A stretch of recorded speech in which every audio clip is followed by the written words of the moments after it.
네, 세월호 침몰 이제 8일째입니다. 속절없이 시간이 흘러가고 있는 가운데 각종 선박 비리와 선장을 비롯한 선원들의 무책임한 행태가 속속 드러나고 있습니다. 네, 승무원들의 도덕적 해이와 우왕좌왕한 정부의 대처가 피해를 더욱더 키운 것으로 보입니다. 네, 심동보 전 해군 제독 그리고 정재희 서울과학기술대 안전공학과 교수 두 분 모셨습니다. 어서 오십시오. 네, 자, 안녕하십니까.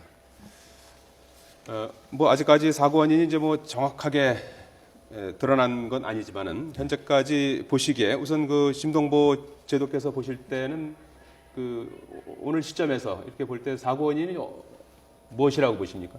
거의 뭐 조사 중에 있지만은 예. 거의 분명히 드러나는 것 같습니다. 적재 화물을 좀 소홀히 취급을 했고, 예. 그다음에 그 초보 항해사한테 조함을 무리하게 맡긴 거. 예. 그러다 보니까 또 출항이 늦다 보니까 또 단축 항로를 선택한 것. 단축 항로가 하필이면 가장 항해하기가 그 위험 요소가 많은 맹골수로를 택했다는 것. 여러 가지 복합적으로 작용했는데 지금 결정적으로 드러나는 게 조타기 문제입니다. 예. 네. 이미 얼람이 들어왔다는 것은 고장 경보를 받은 것이거든요. 예. 그리고 완벽하게 수리를 해서 출항했어야 되는데 적당히 생각하고 설마 뭐 경보 들어오다가 또 안 들어오다가 하는 이렇게 계속 반복되니까 네. 요행에 맡긴 것 같습니다. 그래서 안전 문제는 결국 이런 요행에 맡김으로 해서 생기는 거거든요.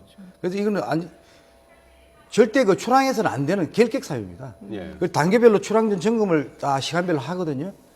근데 이걸 전혀 소홀히 하고 승객들하고 그다음에 화물도 3분 전까지 화물을 실었다는 배가 거예요. 떠나기 직전까지 실었죠. 네, 그러니까 그 말씀은 전혀 화물에 대한 고증이나 이런 것을 안 했다는 겁니다.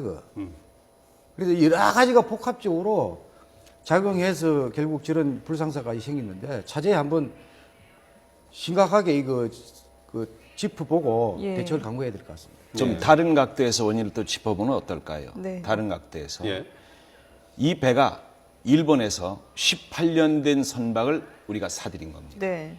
왜 사들였냐면 예. 우리는 과거에 선박의 수명을 20년에서 25년으로 늘렸다가 또 30년 늘려줬습니다.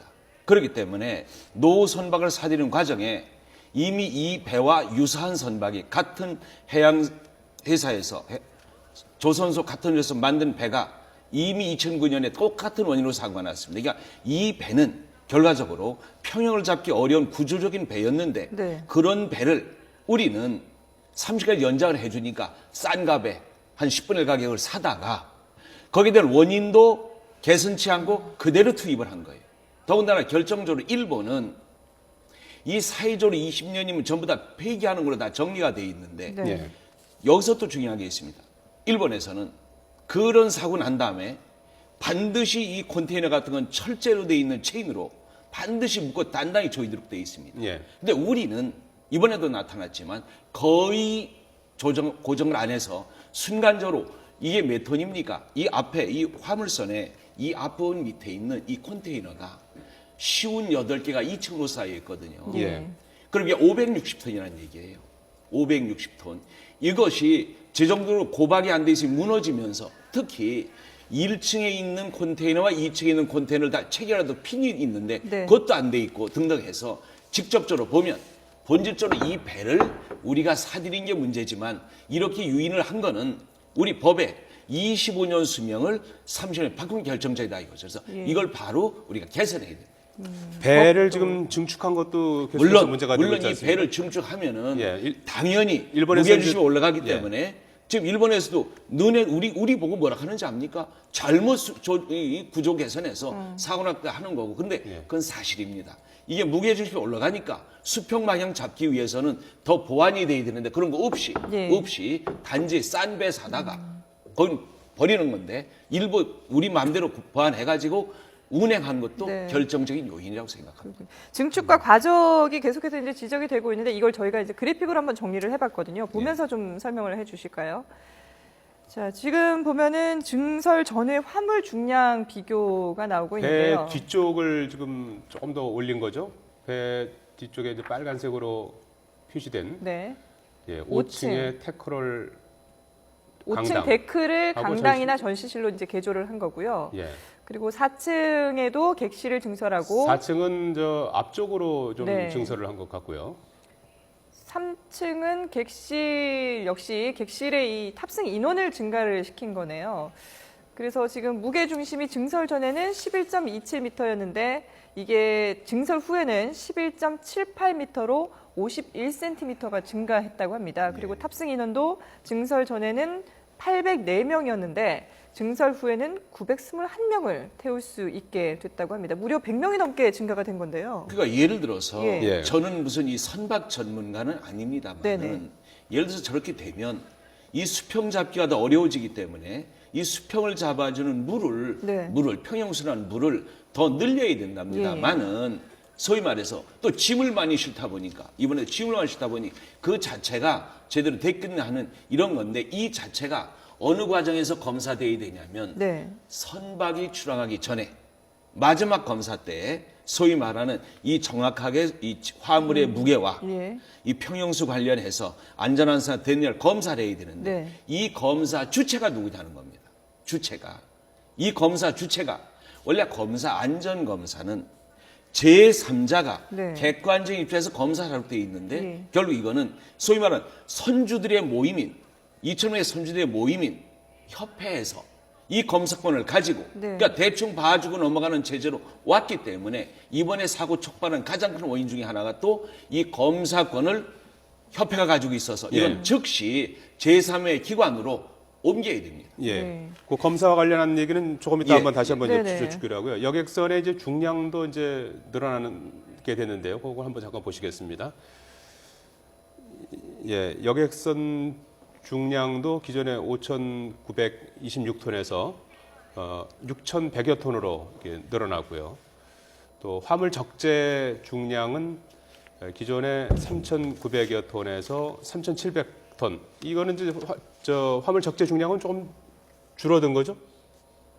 그렇게 예, 해서 여객선과 재화 중량을 전부 플러스 마이너스를 했을 때 기존에 6,500에서 이제 6,800여 톤으로 이제 늘어나게 되는데요. 네.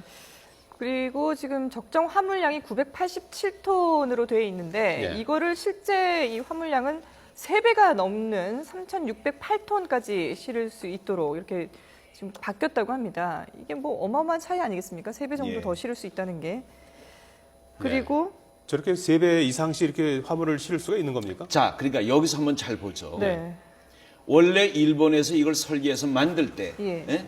만드는 배도 거기서 운행하면서 똑같은 사고가 났는데 네. 더군다나 그 동종류의 배를 가져다가 이렇게 특별히 또 개조를 해서 그것도 전부 다 승객의 안전, 선박의 안전과 개념 없이 어떻게 하면 소위 말해서 사람을 많이 싣고 뭐 짐을 많이 싣는 쪽으로 개선을 해서 임의로 이렇게 어려움을 만들었기 때문에 치명적으로 이 배는 이미 네. 수평 잡기 어려운 상태로 돼 있었던 거고 이미 그 현상들은 1년 전부터 많이 나타났는데 특히 저 배가 제주도에 어느 정박되는 과정에 정박은 바다에 이게 영향을 안 받는 상태입니다.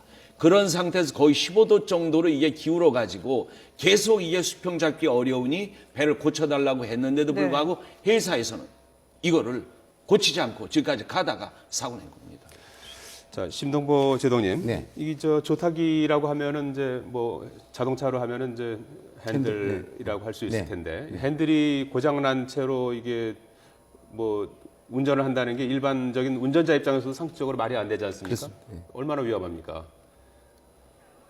저도 해상 생활을 오래 했지만은 네. 도저히 상상이 안 가는 문제입니다. 출항 자체를 못 하는 거죠. 예. 그 출항 전 점검을 그 해군 고랑 같은 거는 몇 시간 전부터 합니다. 예. 출항 4시간 전, 방송이 나오면은 4시간 전에 조치하고 쭉 하고 1시간 전, 30분 전, 15분 전, 5분 전.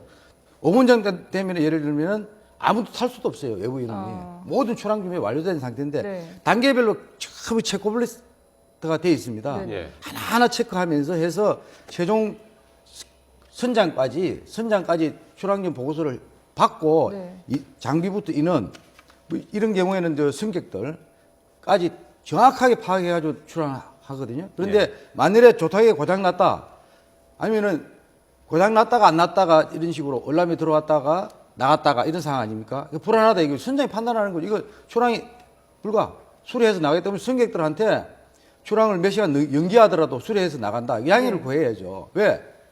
적당히 해가지고 이런 문제가 생기지 않습니까? 예. 승객이 당장 겪는 불편이야 또 회사 측에서 부담이 될 수 있겠지만은 이런 생명하고 비교할 수가 없지 않습니까? 네. 근데 그런 안전 조치를 소홀히 했다는 것이죠. 그리고 이 차제 이거는 정말 철저하게 시정이 돼야 되는 문제입니다. 근데 왜 세월호만 이런 현상이 있으면 다행인데 예. 민간 그 여객선이 저희 나라에 한 137척으로 알고 있는데 다 한번 짚어봐야 됩니다. 이런 관행이 대통령께서도 여러 번 강조한 게 그 네네. 비정상적인 현상이 너무 많다는 거 아닙니까? 네. 차제의 이런 비정상적인 관행을 완전히 정상적으로 뜯어고치지 않으면은 네. 또 재발할 수 있다는 것이죠. 그래서 이 세월호라는 게 굉장히 불행한 사건이고 국민적으로 참 공분을 느끼는 사안이지만은 이 계기로 해서 전반적인 선박 안전에 대해서 새로운 그 어떤 정상화 계기로 삼으면 그것도 하나의 또 거듭나는 계기가 될 수도 있겠습니다. 이게 하나하나 이렇게 따져보면 따져볼수록 정말 뭐 저 예고된 대참사가 맞습니다. 아닌가 네, 하는 네, 생각이 네. 드는데요. 네. 조타기가 고장났는데도 운항을 하고, 그다음에 맹골수도 들어가서도 이게 평소 같으면 이제 자동 운항을 한다면서요? 근데 수동으로 이렇게 전환했다는 그 어떤 의미입니까? 자동 운항이 아니고 예. 자동 운항은 전혀 항해 장애물이 없는 예. 그 넓은 바다에서 예. 전혀 그냥 자동 침노 속력을 맞춰놓고 배가 그냥 자동으로 가는 거거든요. 네네. 항공기도 마찬가지입니다. 자동 항법을 하면은 조종사가 손 놔고 있어도 그냥 네네. 맞추는 속도와 항로를 따라가는 것이죠, 침노. 네. 근데 이 경우에는 수동 항해를 당연히 해야 됩니다. 아. 예, 수동 항해를 하는 게 맞고. 예. 근데 수동 항해를 하는데 그런 굉장히 그 이제 선장에 그 조종하는 항해사의 그 숙달도라든가 경험이 굉장히 중요하게 작용하는 거죠. 그 굉장히 순간순간 상황 판단을 아주 합리적으로 왜냐하면 위험 요소가 워낙 많기 때문에 네. 그 숙달된 항해사가 이제 그걸 대처를 해 나가야 되는데 예. 4개월밖에 안 된 그 배에 간 부임한 지 4개월밖에 안 된 26살이면 참 어리지 않습니까, 아직. 그런 그 초급 항해사한테 그 험난한 수로에 항해를 맡겨놓고 선장은 그 현장에도 없이 자고 있었다는 거 아닙니까? 네. 예. 그러니까 이게 그 적시적인 그 상황에 맞는 상황 판단과 조치를 할 수 없는 상황입니다. 이게. 예. 네. 그 사고 해역이 조류가 굉장히 이제 급물살, 네. 조류가 빠른 곳인데 네, 네. 거기에서 이 배가 낼 수 있는 최고 속도가 37km라는 거 네. 아닙니까? 그거를 최대한 저 속도를 냈다고 하는데 그거는 어떻게 그거는 조류의 방향에 따라 틀릴 수 있는데요. 네.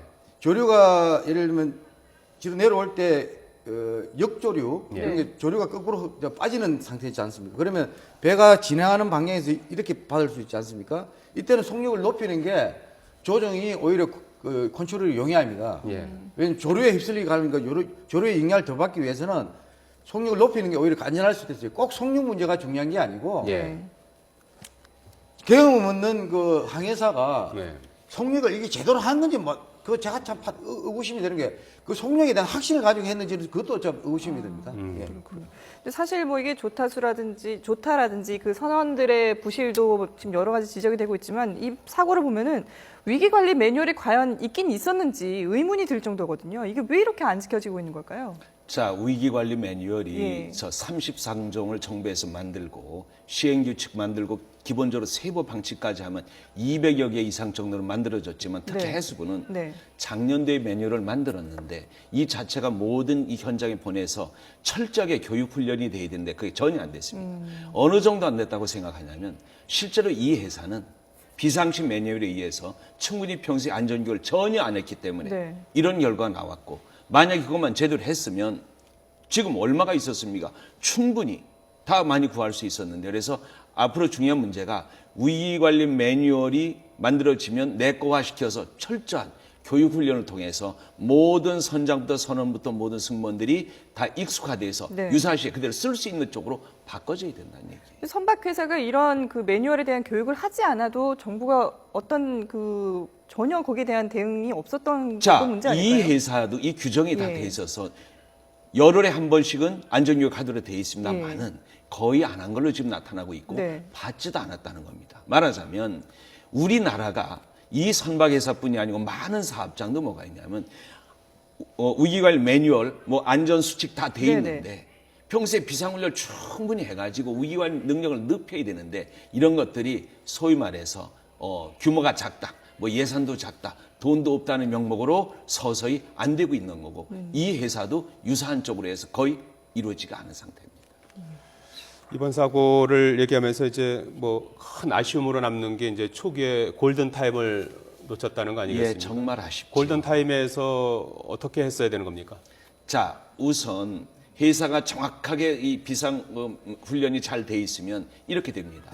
우선 탑승한 다음에 예. 승객다 탑승을 하면 항공기에서도 이제 그 안내를 합니다. 뭐 네. 이렇게 있고 이렇게 등 안내합니다. 그럼 예. 여기도 당연하게 안내를 해서 교육을 시켜야 되는데 먼저 교육을 시키는데 첫째가 무슨 구명조끼가 어디 있다, 어떻게 착용한다는 거 하는 건데 여기는 어떻게 했냐면 TV에다 켜놓고 보도록 해놨기 때문에 누가 특별히 연결 안 하면 알려주고 주의를 환기시키면 거의 이거 챙기지도 않습니다. 예. 둘째로 해야 되는 게 예.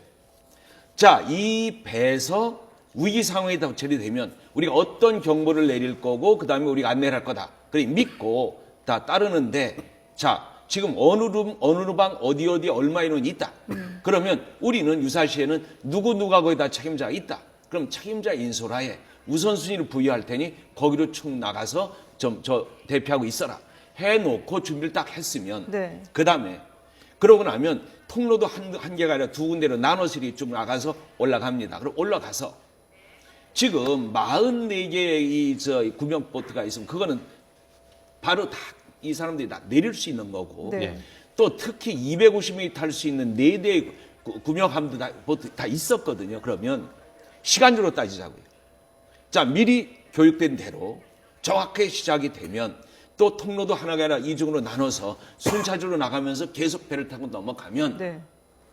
30분이면 전원 다 탈출시키고 본인들도 물론 선장선 모든 본인들 다 탈출하고도 충분히 시간이 남는 거고 이게 맞춰서 평소에 다 교육훈련이 됐던 거니까 결국 그걸 안 했기 때문에 이런 사태가 난 거고 그걸 안 한 정도가 아니라 먼저 도망을 가고 이런 사태가 왔기 때문에 치명적으로 사람들을 사망한 게 아니고 미안하지만 저는 죽였다고 생각합니다. 네.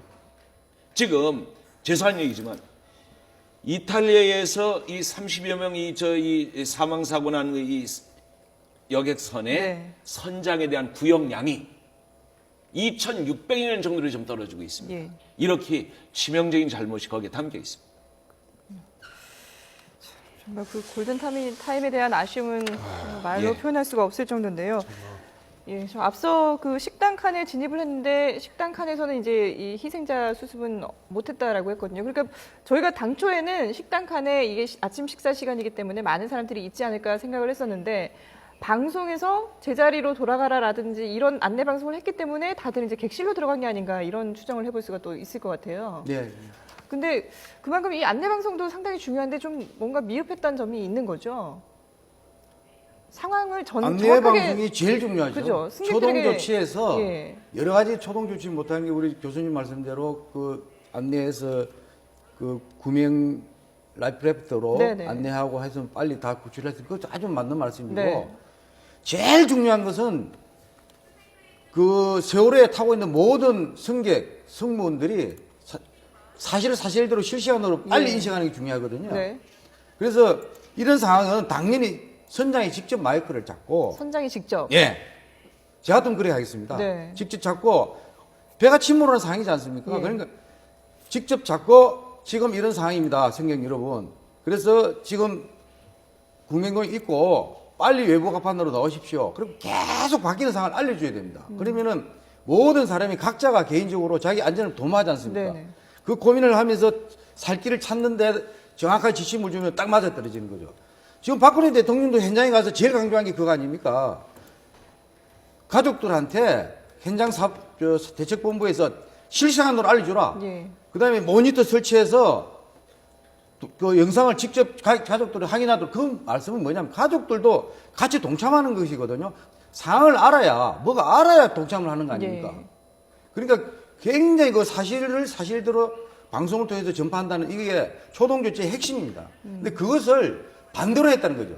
그냥 대기하라. 네. 그러니까 학생들은 굉장히 순진하고 따르지 않습니까? 네. 그러니까 식사 끝나고 좀 식당에서 TV도 보고 할 수 있지만은 돌아가서 교실로 정일치 들어가서. 대기를 하니까 침실에서 그냥 있은 것 같습니다. 예. 네.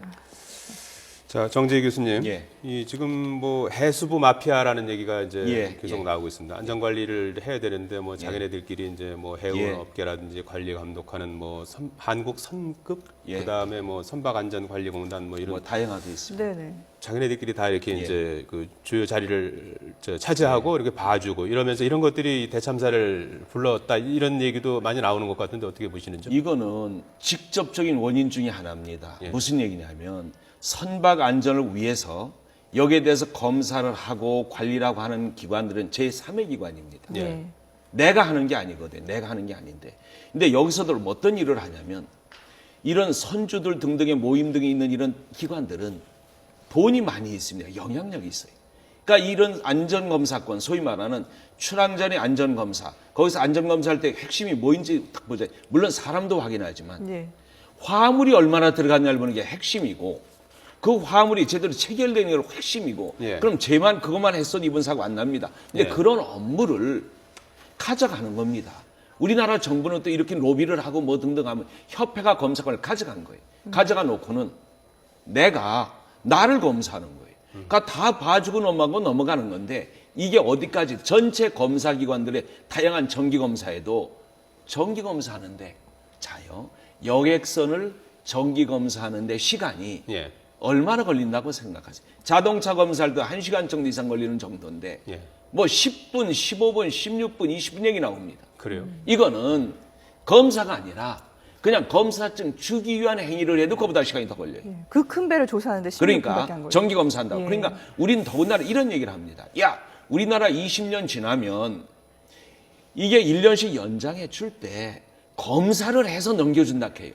이 검사 시설이 얼마나 있는데 그냥 넘겨주는 거예요. 그래서 우리나라가 이번 기회에 소위 말해서 안전과 관련되는 기능들, 이 선박뿐이 아닙니다. 모든 기능에서 안전검사 제3의 기관이 객관적으로 할 수 있느냐 없느냐는 걸 모든 걸 재검토해서 정리를 해야 됩니다. 네. 알겠습니다. 예, 심동보 전 해군제독 그리고 정재희 서울 과학기술대 안전공학과 교수와 함께 말씀 나눠보고 있는데요. 네. 예. 자, 심동보 제독 끝으로 오늘 이제 수색 작업이 뭐 오늘도 이제 양화 날씨 속에서 이제 네. 활발하게 좀 네. 전개가 될 것 네. 같은데 네. 말이죠. 네. 이게 이제 뭐 이제 각종 뭐 저 장비들이 많이 이제 들어가는 네. 것 같아요. 그런 것들이 좀 많이 도움이 된다고 보십니까? 그 안타깝게도 국민들 기대에 좀 부응을 못하는 것 같습니다. 그 잠수사들이 할 수 없는 일을 무인 로봇이 해낼 것으로 이제 기대를 하고 했는데 사실은 이 수중 조건하고는 맞지 않는 것 같습니다. 예. 처음에 투입한 수중 무인 잠수 로봇 ROV 소위 예. 같은 경우는 전혀 그 도움이 못 되고 오히려 작업 방해를 했다는 얘기까지 있습니다. 원격 조정하는 네네. 바지선에서 전원을 받거든요. 예. 그 전원을 받다 보니까 수중에 감전 위험이 있어서 잠수사들이 그 시간에는 작업을 못했다는 얘기가 있습니다. 네네. 그래서 무인 잠수 로봇은 철수를 했고 앞서서 그 개 크랩스- 모양의 네? 예, 개 모양의 로봇을 또 개 모양 이제 크랩스터 네네. 이야기인데 그거는 아직 개발이 완료된 게 장비가 아니고 아직 시험 평가 중으로 알고 있습니다.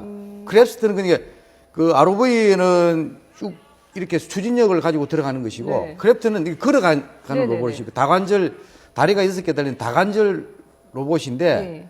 로봇팔이 2개 있고 네네. 그리고 다른 특징을 가지고 있죠. 앞서 그 범정부 사고대책본부에서 오늘 그 로봇을 투입할 예정이다라고 발표를 투입을 했는데요. 했는데 1차 투입을 한 결과 실패했습니다. 아, 그래요? 1차 정조 시간대 맞춰서 네. 투입을 했는데 그 기대 그 성능이 안 나와가지고 다시 다음 정조 시간에 재투입하는 걸로 아마 검토하고 있는 모양인데 네. 제가 보기에는 그 여러 가지 그 장애 요인이 너무 많아가지고 잠수사들도 지금 손으로 더듬어서 예, 작업을 예. 하지 않습니까? 그런 상태에서 로봇이 원격 조정을 해서 가서 제대로 그걸 할 수 있겠느냐. 특히 선체내는 완전히 배가 뒤집혀가지고 모든 게 뒤섞여 있는 상태입니다. 네. 그게 로봇이 이거 발 6개 달린 로봇이 걸어 다닐 수 있겠느냐. 그리고 아주 협소한 공간을 네. 굉장히 제한적일 것 같고 너무 그렇게 크게 기대를 할 수 있을까 하는 좀 의구심이 개인적으로 네. 듭니다. 네, 잘 들었습니다. 심동보 전 해군제독 정재희 서울과학기술대 안전공학과 교수였습니다. 두 분 고맙습니다. 고맙습니다. 네, 감사합니다.